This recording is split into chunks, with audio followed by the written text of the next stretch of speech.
Hello, नमस्कार, good afternoon. Kalinga साहित्य महोत्सव के भाव संवाद कार्यक्रम पे आप सभी का स्वागत है। आज के इस सेशन में हम बात करने वाले हैं पूरे देश में हलचल मचाई हुई एक कहानी, एक अनोखी जगह की, जो सदियों से हिमालय के बर्फ से भरे पहाड़ों में छुपी हुई है। जी हाँ, मैं बात कर रहा हूँ समसारा की, एक ऐसी जगह जहाँ माना जाता है कि आज भी देवताओं के साथ साथ दैवी जीव भी रहते हैं। To discuss on this book, we have among us the author himself, Saksamji. Saksam is an editor at Penguin India. He has spent most of his precious times at the foothill of the Himalayas in Mussoorie, overlooking the seven hills and finding his way to Samsara. Along with him, I would like to welcome Krishna Udayasankarji, an author and screenwriter herself. Krishnaji's brilliance on the retelling of Mahabharata is reflected in her Aryavrata Chronicles. Without further ado, I would request Krishnaji to take the session forward. Thank you so much, Soumya. Welcome, Saksham. And hello, everybody. Thank you for joining us this evening. I apologize for us being a little late to log on, technical issues, and we all know how that goes. But please let that not take away from this wonderful evening where we're all going to chat with an amazing storyteller, Saksham, whose work I've had the pleasure of seeing develop. And कभी कहते हैं ना कि कभी कभार कोई मिल जाता है and you read there writing and you feel like यार काश मैं ऐसे लिख सकते थे. And that is really how he has made me feel with his writing, and I am delighted to have this opportunity to chat with him today. Saksham, welcome. Anything you'd like to say to everybody who's out there before we get into our conversation? A ton of things. Firstly, thank you so much for agreeing to do this. Thank you so much for KLF for thinking of me and inviting both of us.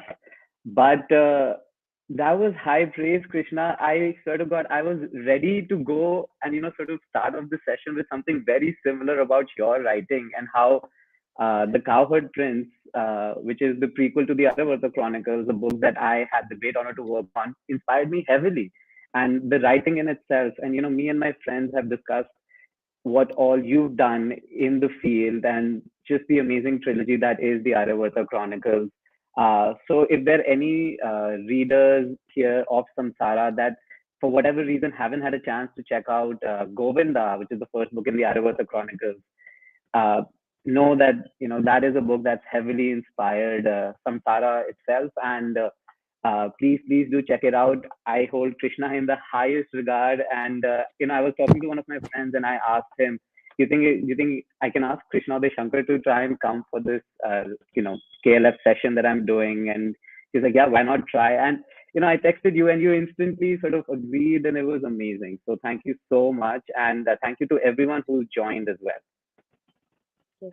Thank you for those very kind words, Saksham. And but and much as I thank you for having taken inspiration in whatever small way from my work, I think it's delightful to see the world that you have created with Samsara. And I know I and our viewers out there just want to get into talking about that right away. So can we jump right in? Would that be okay? Yeah, let's do that. Yeah, yeah.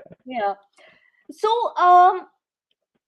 okay, first comment, and you and I are going to have a no holds barred conversation with your permission. Correct. So, but first comment. Absolutely. So, when we say, your work is, it falls into multiple categories, right? It falls in a very Western sense into fantasy. It falls in the Indian sense into Pauranik fiction, mythofiction. But then it's also more than that. So, what do you see your work as? I was talking about this recently. Definitely gun to my head more into fantasy. Hmm. Uh, and I think you're right. It does not restrict itself to these two alone, Samsara. It also holds a mirror to society today, to the political climate, and how we can perhaps realign our moral compass. It uh, tackles a lot of tough questions because the simple plot is that you're transporting modern day individuals like us from 2023 and bringing them face to face with gods. And at the same time, it tries to do something that very few authors in the space have done, which is try and look at the earlier texts as opposed Mhm. to perhaps some of the later epics. Mm-hmm. and bring forth or make a little more palatable the simple narrative structure without going into too much detail. For example, the Rig Veda, the earliest of the sacred texts in Hinduism, and the primary characters or the primary deity Indra and his war against Vritra is something that it's touched upon, at least in this first book of the trilogy or whatever, however many books we end up having. So there's so many different things. But of the two that you had mentioned, answering your question, I think a little more into fantasy than Hinduism and its text, the Puranic fiction. Yeah. Mhm, mhm. So, I'm curious, what sort of drew you to this space for your first book? Well, there are several reasons. Firstly, I wanted to write a book that I wanted to read, and I desperately wanted something modern, something, very much similar to the kind of books that I had grown up reading. So just the trope of transporting again modern day characters and that clash with mythology or history or however one decides to put it, right? But to have that clash was one of the things that I wanted to definitely show in the book. And I think that primarily became the bedrock for all the different things that I was trying to do in the book. Hmm. So that is one thing. The other aspect was to highlight a particular aspect of again Hinduism and the early sacred texts that I feel continues to be overlooked. Given that the Rig Veda is the oldest sacred text in Hinduism, it was a little beyond me why very few people even know who's the primary deity in said book, right? And it's not even a book that we can conveniently forget, given that it's also, if not the oldest, one of the oldest sacred texts that's in continued use today. In Hindu weddings, in Havans, there are chants from the earliest sacred text, which is the Rig Veda.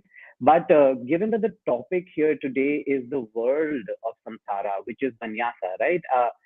I do want to discuss, the Vishnu Puranas and how there is a slight mention of this magical world that they believe will be the birthplace of the final avatar of Vishnu. And depending on which Purana and depending on which version of the Samudra Manthan, right, whether it's the Vishnu or the Brahma Purana, you see Indra bringing the Amrit back from Varun, after the Samudra Manthan from Varuna, or you see Vishnu, which is a little more famous in terms of its version. But where they both end in the Puranas, irrespective of which one you're referring to, and of course, they both have their own level of detail. One doesn't go into so much, but they both end at the point where Indra / Vishnu uh, hide the divine tree, one of the again overlooked gifts from the Samudra Manthan, hide the divine tree somewhere in the Himalayas. So it was very convenient, perhaps, for me to say, hey, I want to try and write a mythological fantasy book, and the world that I need to create doesn't necessarily need to be a complete imagination of its own, given that there is already this magical world that's discussed in the sacred text, and I can, draw inspiration from it. So I think I got very lucky in that sense.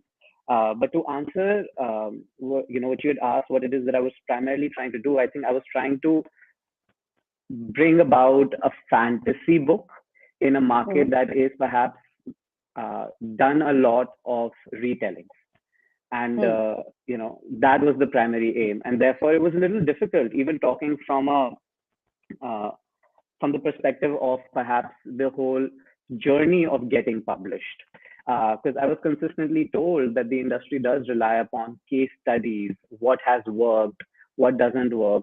And fantasy is one genre that I was consistently told that there are very few authors. I mean, I'm lucky to be sitting here with you, but there are very few authors that have made it work in that genre, right? And I did say, hey, we've got our own author who's done this, and the books have worked. So why not try again? And I'm glad that they sort of, took that punt, and the market and all the readers have embraced Vanyasa. So I think it was more than a punch, Saksham. I think you really touched a chord with the market and with readers who've enjoyed, and myself in question speaking, really enjoyed the book and been immersed in the world. But if I could just dial you back for a second, I am just cognizant of the fact that there may be viewers today out there who've heard about the book and not read it as yet. And could I just trouble you to give them, I mean, without going into the, I know, the considerable research and thought that has gone into this book, which I'm resisting the temptation to engage with you on. We'll come to that in a minute. But can I just request you to give our viewers an idea of what this book is about? And if you like, I'll go first while you think about it. No, sure. Why don't you? I mean, I'm happy to, because obviously it's been a while since the book has been published, and I think I can explain what the book is about. Sorry about that background noise. I don't know if you can hear it, but well, essentially, the book is about 10 modern day Indians from 2023 who find themselves transported after being kidnapped in a valley in the Himalayas that uh, apparently is home to gods that are secretly controlling the nation and its politics. And effectively, this magical world finds mention in not just the Vishnu Puranas as Gyan Gunj, but also as Shambhala or Siddha Ashram, right? In the Kalak Chakra Tantra, and the 15th Dalai Lama also mentioned it as this metaphysical space that one can reach, but also in a lot of modern day movies, etc. Like, you've got Doctor Strange that mentions Shangri-La, etc. And even there are books, Lost Horizon, James Hilton's, that talks about semi-autobiographical journeys of individuals making their way to Calcutta, perhaps, but finding the plane crashed and they find this mythical land, etc. But it was very interesting to me to see how this magical valley hidden in the Himalayas, despite having stories in different cultures around the Himalayas, all sort of talked about the same thing.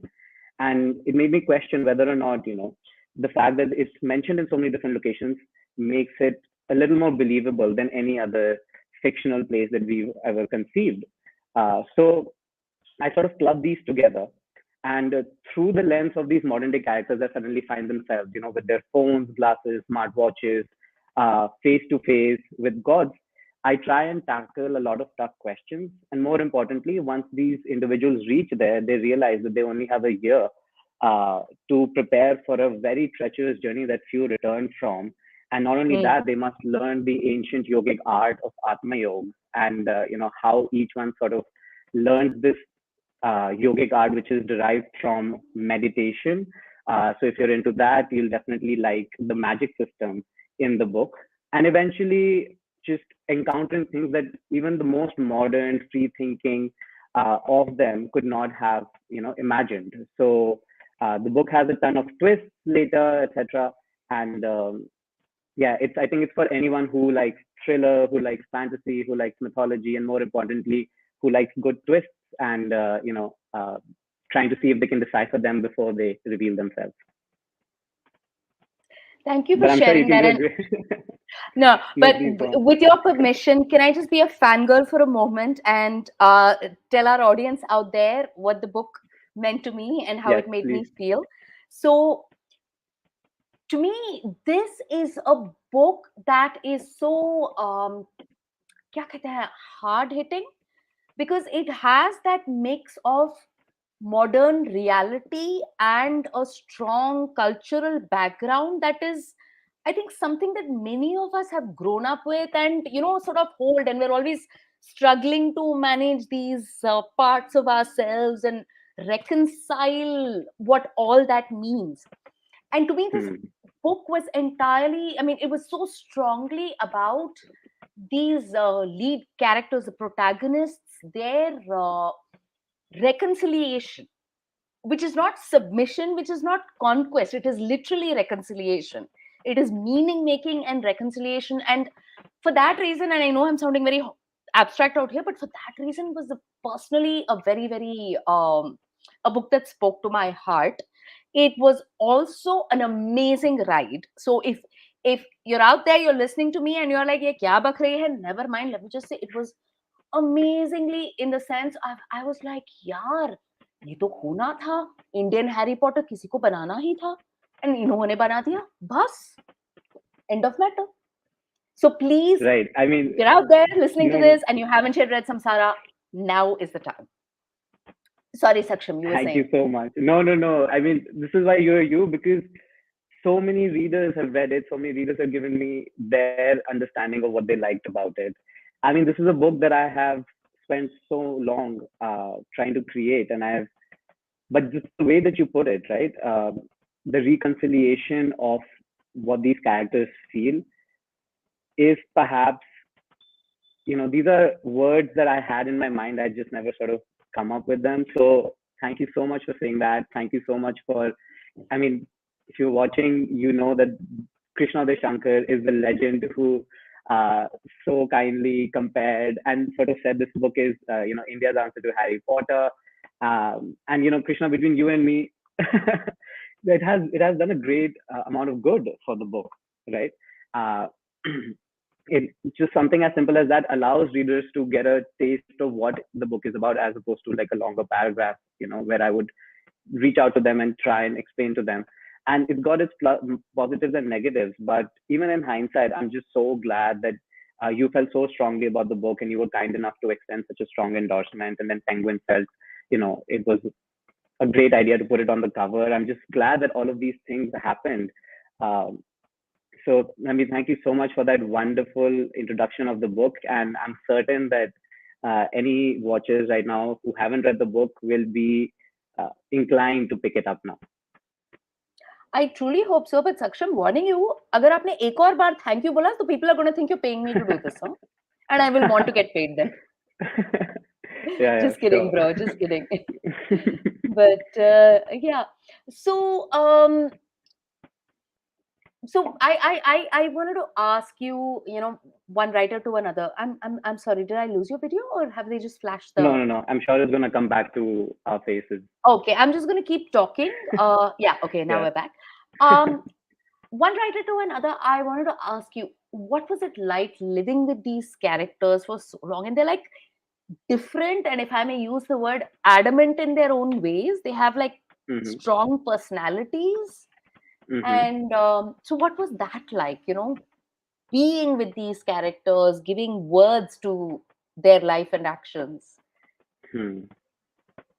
Well, firstly, I do want to put this out there. I've always felt that the primary character or the main protagonist, as they call it, is not Aman or even Idika, right? But the world itself. And I think that was something that I treated very differently when it came to writing this book. But talking about the general sense of the meaning of character, with Aman, it was completely based out of my own life. So I was almost always in concurrence with him. But let's, for example, Aarti, right? Aarti is the troublemaker, the one that's sort of always in the opposite gang and causing issues for not just the overall plot, but also the primary characters or the protagonists, right? And she, it wasn't too dissimilar to talking to my friend who she is inspired Mm. by. And it was interesting because I let the characters define their own journey and I let that interact with the overall plot that I had in mind. And at times I had to sort of veer them into the right direction, but more often than not, they would surprise me. Because initially I decided, hey, you know what, Pfizer is going to be this um, go-getter. If the guy is going to be the child of the valley is going to be the individual who's trying to find out why exactly she's the child of the valley. Aman is just trying to make friends and find himself. And with their primary motives established very early on in the story, I let them figure out how their journey was going to be. And Mm. because I was so immersed in this world, I wanted to write. I didn't want to do anything else. If I wasn't writing or editing Samsara, I was doing things efficiently to make sure I was getting back to it. I stopped trying to find balance in life, honestly. And because I was completely immersed in this world, these guys were my best friends. And I, I love it and I miss it. And it kind of also, I think, answers the question that we've already been thrown, which is that whether I'm working on the second part of the book. But not yet. And I do want to, get back out there and meet these guys again and find myself in Vanyasa. But this entire journey, and to specifically answer your question, what was it like interacting with them? It was calming. In a world where this is all that I had, it was so nice to have individuals that not only did not understand me like an RC or a Payal, but at the same time understood exactly what I was thinking, right? Like Aman.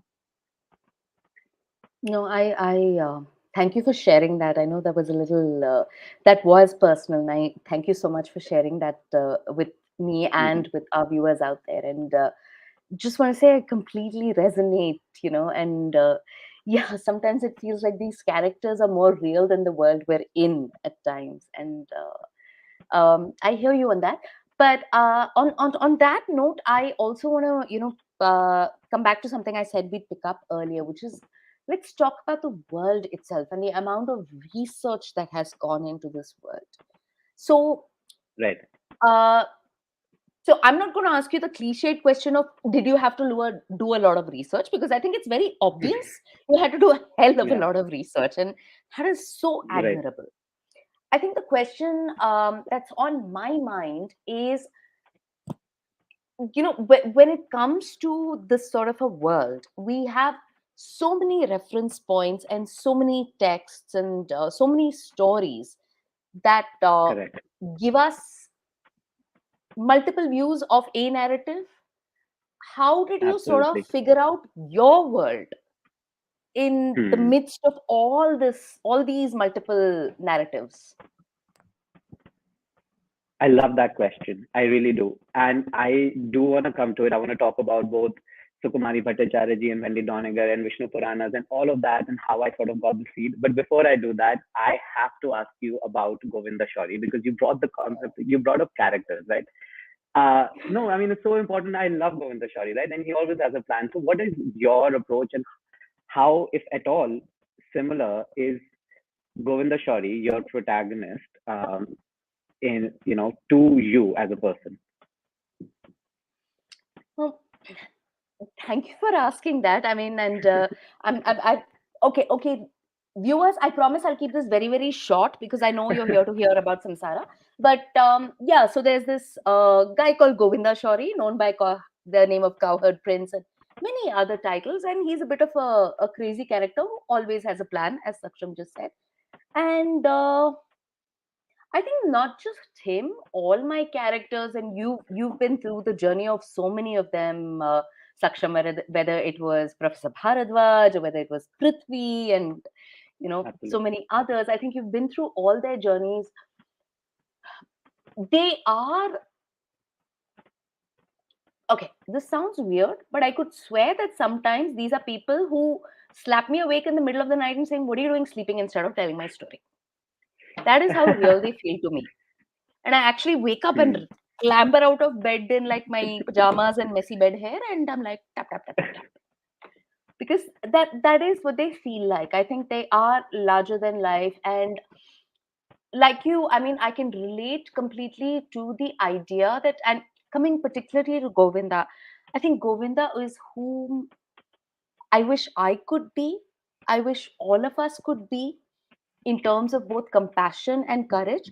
So there is a very aspirational level to some of these characters, and it's almost like um, Hmm. I'm living the life not in like a functional, get up, drive a Jaguar to work kind of, not in that sense, but the kind of person I wish I could be, even in the Hmm. circumstances I'm presented with.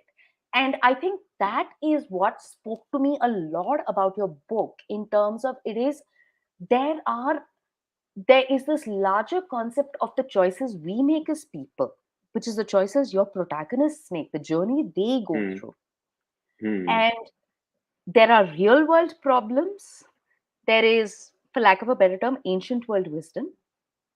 And Hmm. how do you try and reconcile these two in a way where you're not losing your individuality? And that is literally the Hmm. book, that is literally the journey your book and your characters took me on, which True. I guess in a way was what I was also searching for when I wrote about Govinda. That how do you do this? Hmm. How do you be who you are in today's world? Hmm. In Hmm. with both future and past baggage, so to say. Mhm. And I honestly think I found more answers reading Samsara than I did writing Aryavata. Funny, I thought the same. Because I mean, not. I totally hear you. I mean, your characters, the ability, or I mean, their ability to wake you up in the middle of the night and get them to write about, get you to write about them, makes sense to me. They're beckoning. They're tangible. They're uh, it. I mean, and it's not just the characters. Govinda Shauri, much like I guess Aman, takes in all the information, processes it, whether it's the ancient wisdom, whether it's all the different elements. But at the end of it all, there is a unique perspective that is true to the individual that is the character, and more importantly, the action uh, resonates with what it is that they finally decided based on their morals and principles.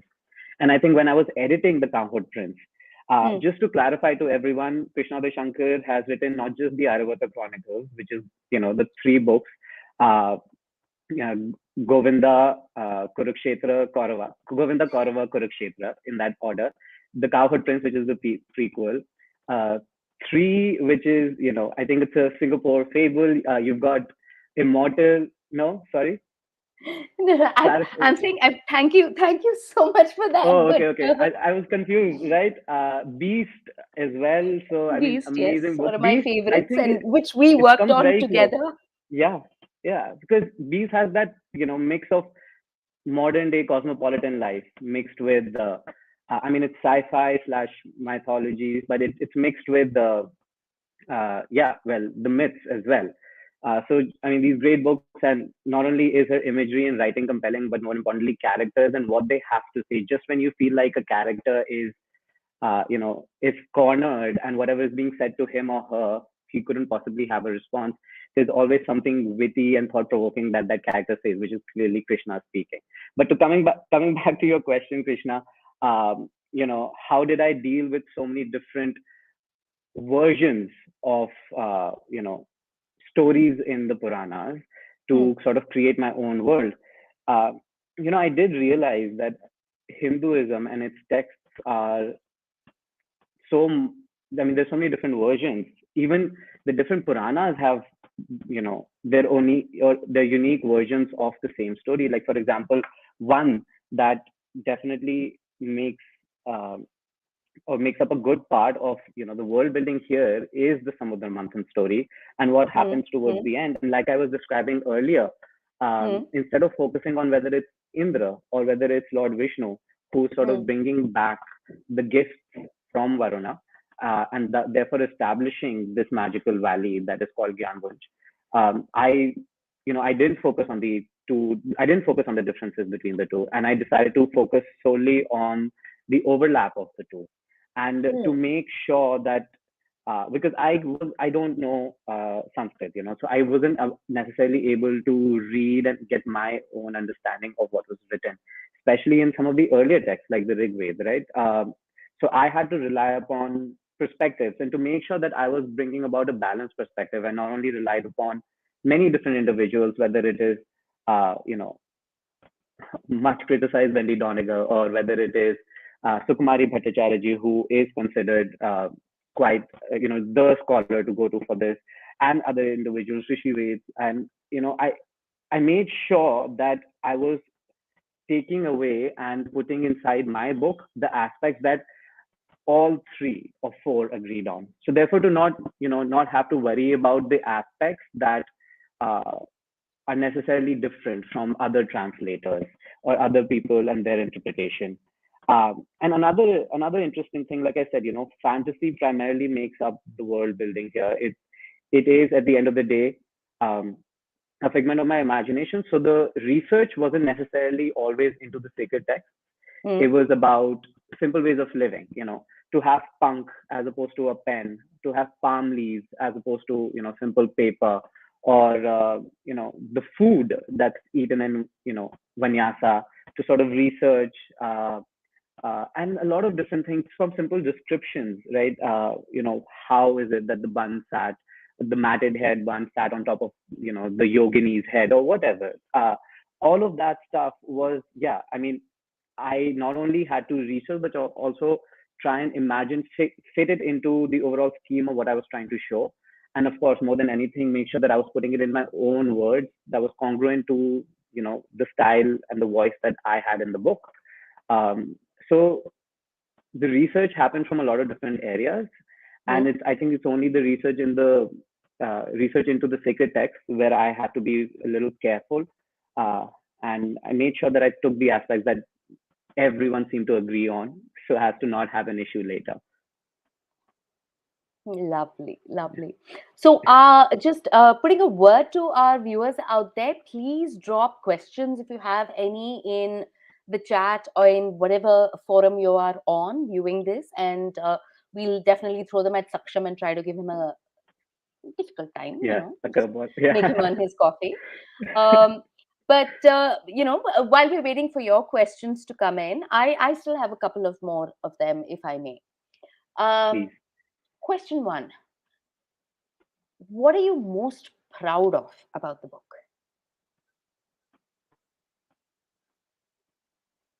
Yeah, classic Krishna. I knew I was going to get these curveballs. I'm sure I can give you a better answer having thought about it. But right now, I think just the fact that I finished writing the book, I never thought I would. And I'm not sure if you resonate with this, Krishna. And I remember you very famously said that your next book is always the hardest. But I didn't think that I would ever be able to finish writing it. And the fact that I did, it changed me as a person. And the fact that I did, I feel it was a way of telling myself that, yeah, I have that discipline to be able to execute the book. So definitely just, being able to pen it down and bring it to that level where I was confident that it's fully edited from my end. That in itself, I think, is what I'm most proud of out of this project. Lovely, and rightly so. The first book is the toughest. The next book is, yeah, it is a little easier, but also tough. But anyway, that's a question we'll save for later. I'm also going to ask, what was the hardest part about this book or working on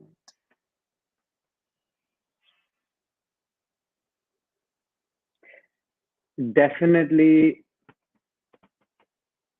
understanding what the text, sacred text, these, whether it was the Vishnu Puranas or whether it was the Rig Veda, I believe these are the primary two that my book references.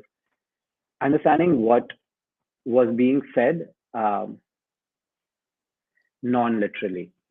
I think there was a lot that was being said literally. So even the translations, for example, simply the Rig Veda is Indra trying to unleash rain so that humans have that and Vritra blocking it. And it's the constant tussle between the two. But what it represents was something that I wanted to sort of put forth, and I've done that in Samsara. So to understand that, because I didn't feel there was enough literature out there on even the Rig Veda, which is also encouraging while it was difficult, because it told me that there is, this is why Samsara needs to exist. That it will allow a lot of individuals to perhaps understand what it is that the Rig Veda is trying to say, and how it can be very eye-opening to perhaps the modern day scenario of general religion and everything. So the core tenets of peace, of a lot of different things, to try and bring forth and to be able to refer to these ancient texts, to be able to find the right instance where that supplements and buttresses my overall idea. So to be able to navigate the sacred text, I think that was definitely the most difficult, because there wasn't much that I could rely on, and of course a lot of translators had their own perspective that would get mixed into what they were eventually translating. So to be able to sort of see it without that prejudice or without that particular lens was the trickiest. Sorry, I'm just taking a moment because I think that was something very, very interesting that you just said. And it's actually triggering another thought. And And I'll acknowledge, I also bring with this question, I think, my own, I don't know if you'd call it a bias. I would say it's a little bit of a confusion, maybe baggage, Mm-hmm. in terms of, there are very vocal viewpoints out there which says Hmm. that whether we call them sacred texts or mythology, the Right. texts of the past, let's just call them that Hmm. without, putting them into either category of, spiritual, Right. religious, mythological, whatever. Mm-hmm. Let's just say texts of the past Mm-hmm. are necessarily metaphorical in nature, that they Hmm. are larger than life myths, and that is why they are still here today. And Hmm. therefore, any attempt to try and distill present day, I would use the word connection. Hmm. I know people who feel this way would use the word rationality. Hmm. But distilling whatever and saying, okay, it makes sense to us now here in this manner, and that is why Hmm. I've interpreted it or you've interpreted it that Hmm. way, is not a good idea. And I was just wondering Hmm. about your thoughts on that.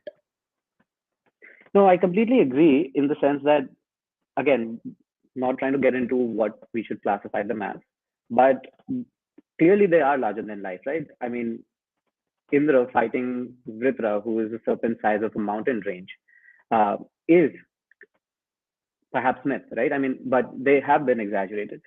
But do I agree with the fact that distilling them for modern day life is perhaps not the best idea? Um, the matter of fact is that a lot of us live life based on what these texts have to say.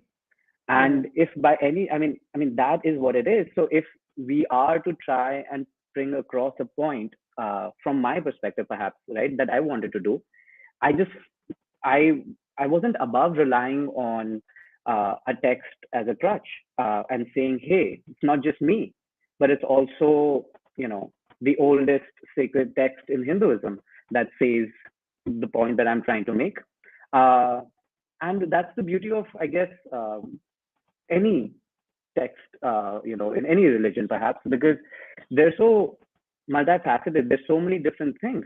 Like, I don't want to get into the niceties, but there's so many things that I do not necessarily agree with that are mentioned in the Rig. And there's so many things that I do agree with and that I see as perhaps not the reality today. Uh, so I'm not necessarily sure whether or not it's the right thing to do, but if I had to do it all over again, I would do it simply because I have seen readers reach out and say, well, now I'm questioning a lot of things because I had no idea that the Rigveda said this. And to just be able to, you know, be able to get to that one person.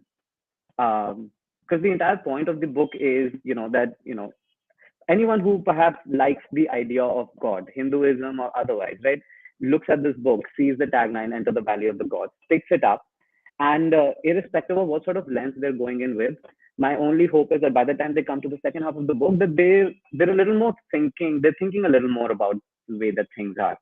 Hmm. And sometimes, a 25-year-old, economics graduate kid is not necessarily the best person to hear this from, but to hear it from, one of the sacred texts could be the right way. So, I mean, yeah, I wouldn't do it any differently if I've understood your question correctly, Krishna.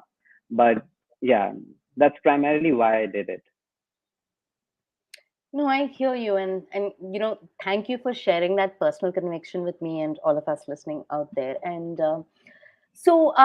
you mentioned readers, and Mm-hmm. I just wanted to ask you, without betraying confidences or identities, what is the most wonderful reader feedback you've had till date, and Hmm. what was the most ouch reader feedback you've had till date? Fair enough. Good question.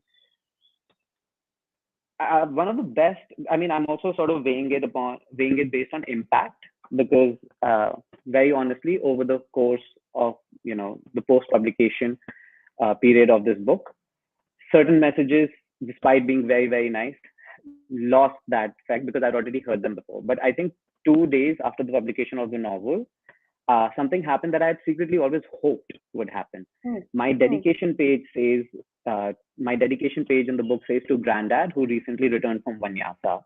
And, I'd always hoped that someone somewhere would be reading the book.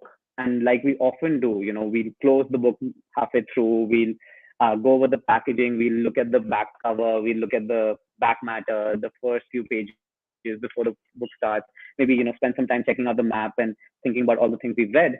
But yeah, I always hope that when someone would be doing that and they checked out the dedication page, it would for a second make them think, wait, hold on, isn't the dedication page supposed to be devoid of all your fictional creations?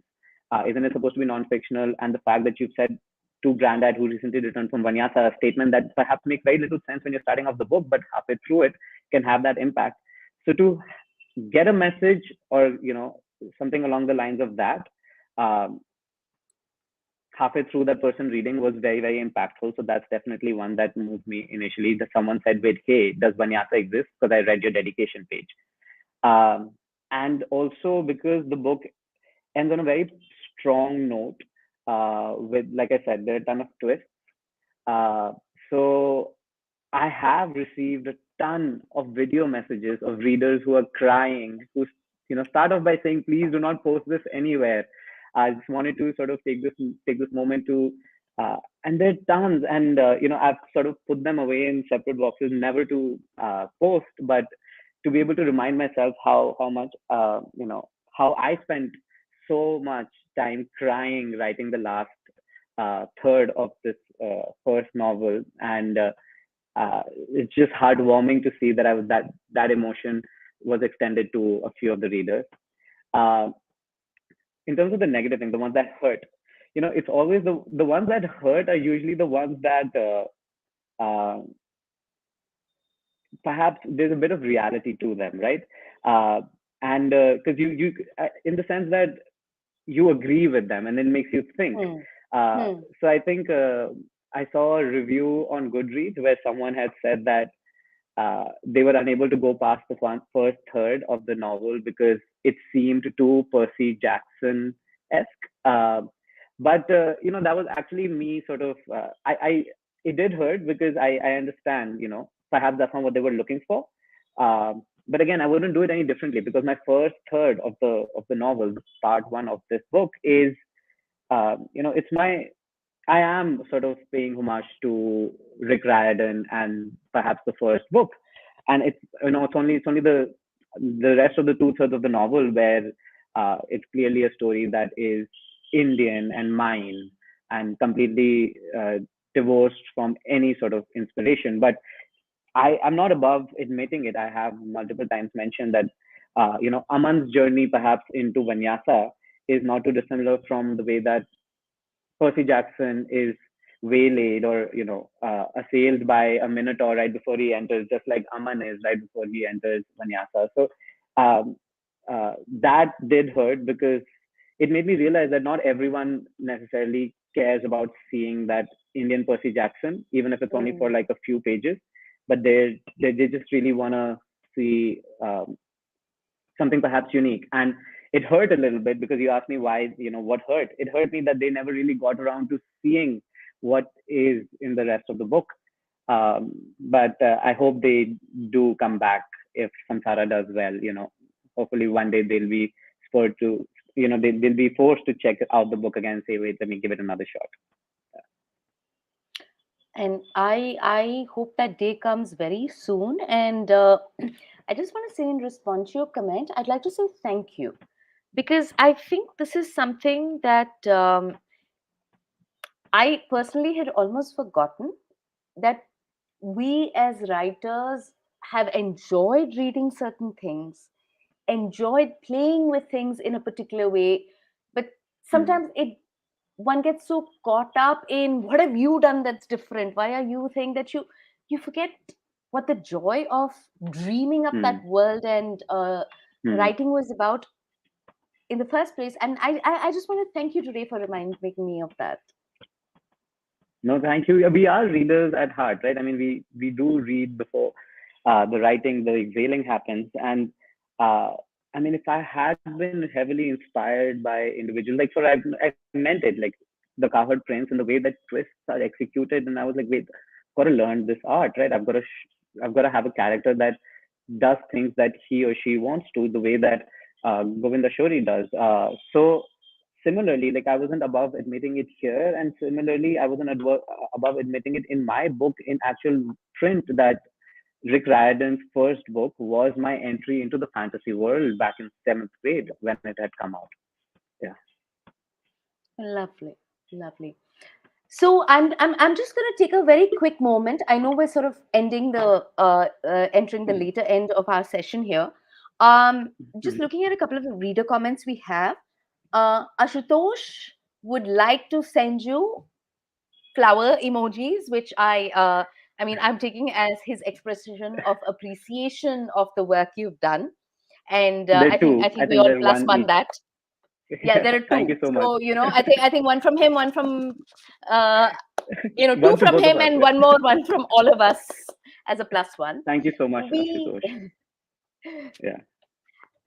and we also have a question from Aishwarya, who is rather very insistently asking about part two of the book, and I'm kind of grateful to her because that I can now be the nice person and pretend I didn't ask you about it and somebody else asked. But that's a second. Uh, no, we've already answered this, Aishwarya. I hope you've read the first book, and I'm quite certain you have. That's why you're asking. I'm not really allowed to reveal things. Yes, I'm working on it for sure.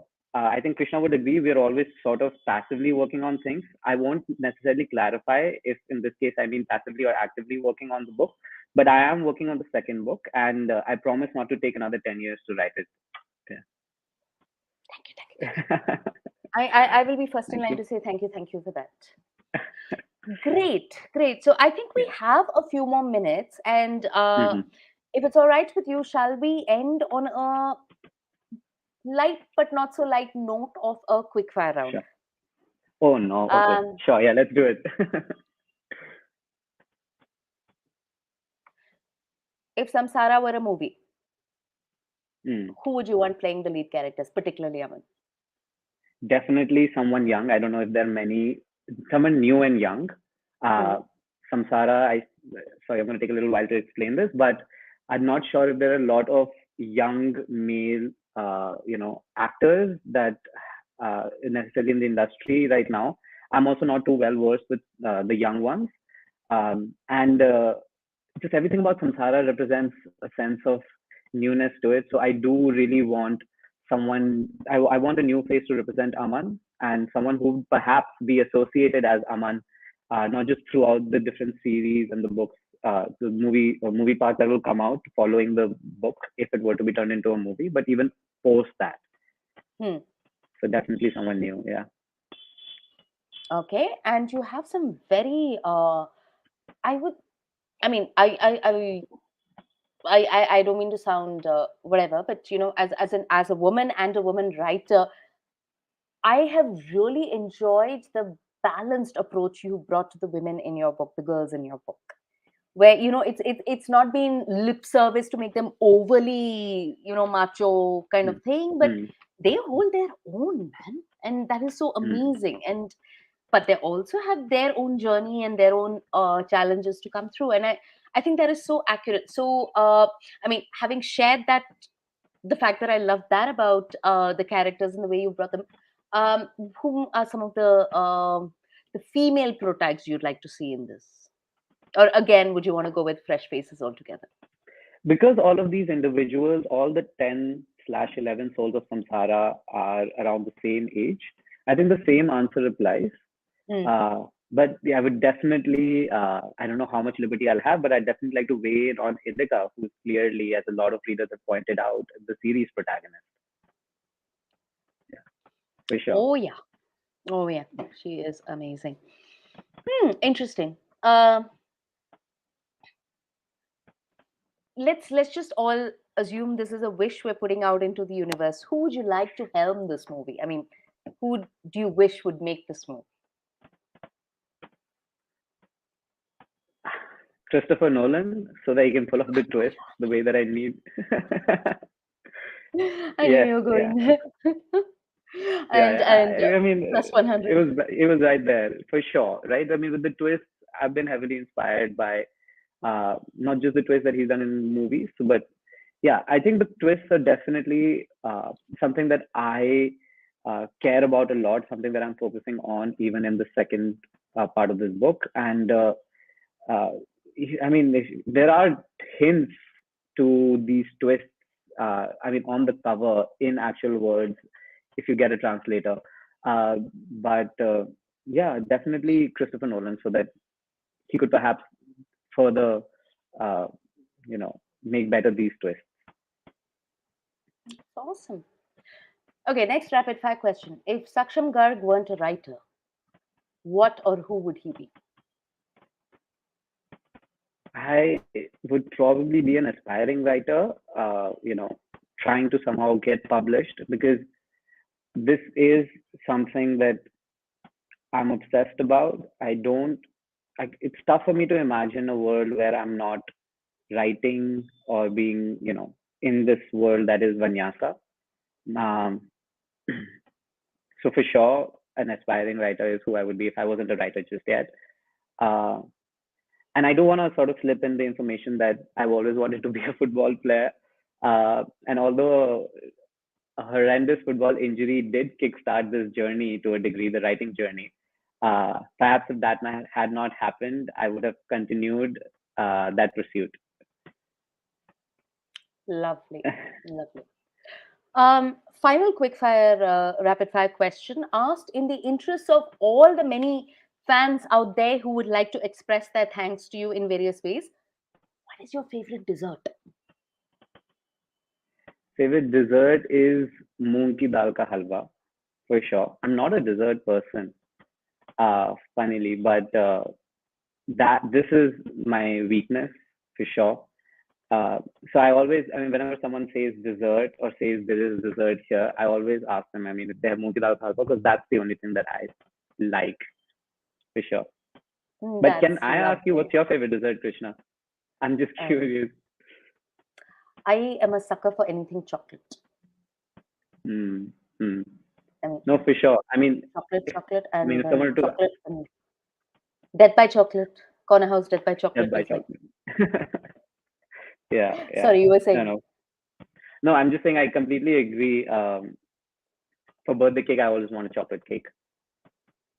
Yeah, Yeah, but well, I very sweet enjoy good attitude moong to ki it. dal halwa too. And everybody who's watching, please note there are multiple ways to show Saksham your love and appreciation for this amazing book he has written. You could leave a Goodreads review. You could buy a copy and gift it to a friend.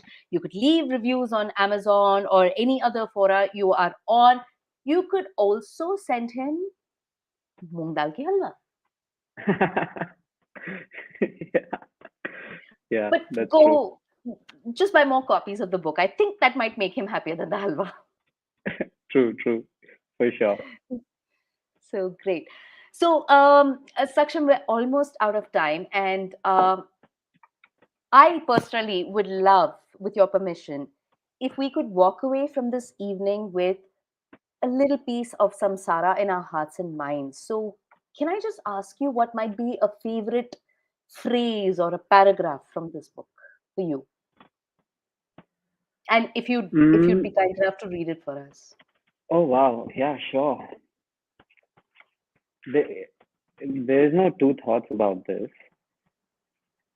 So, like the punchline says, what if we came face to face with the gods? This is Hmm. an instance uh, where one is face to face with the god.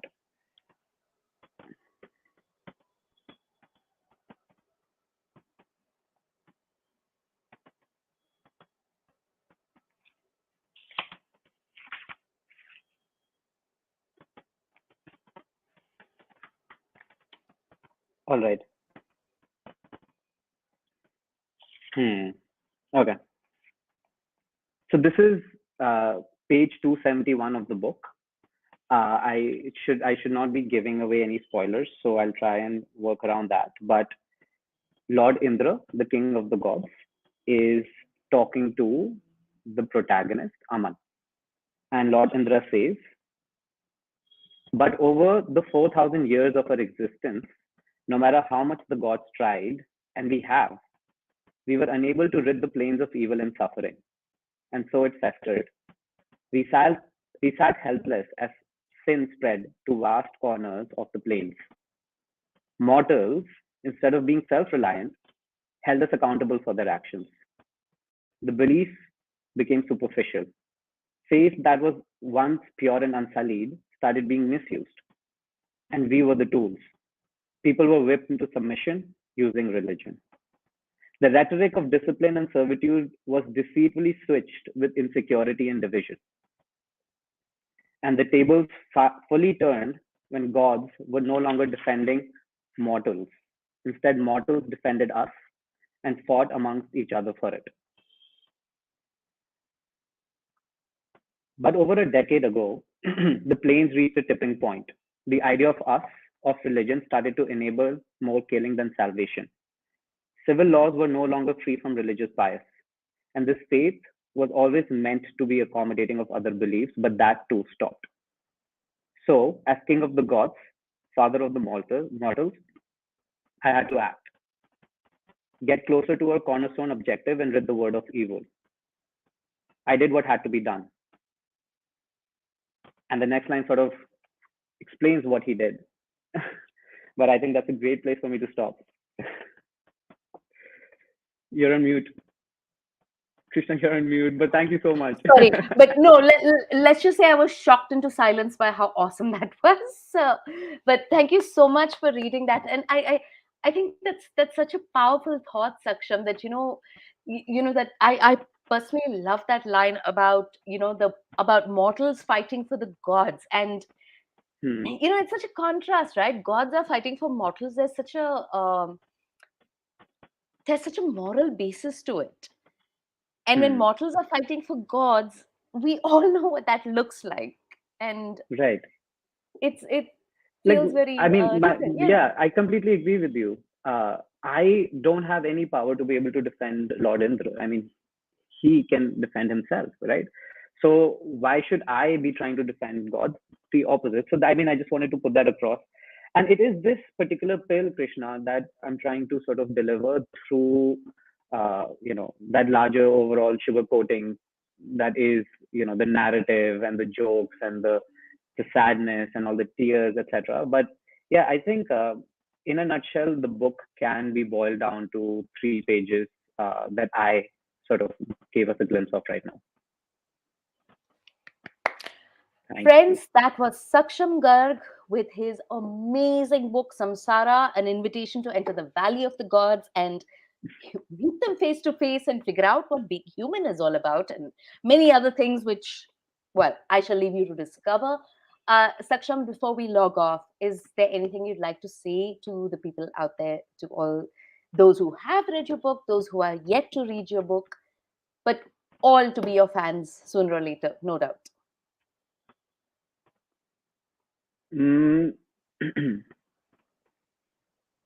Wow, that's a tough one. I think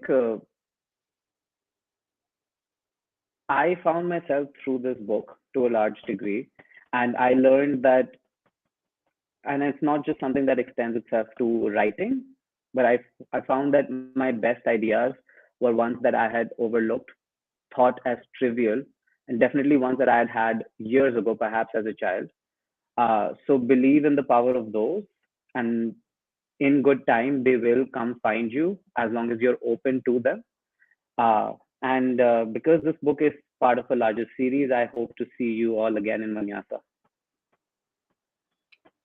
Yeah. Thank you. And we hope to be there again with Aman and all the others in that wonderful place very soon.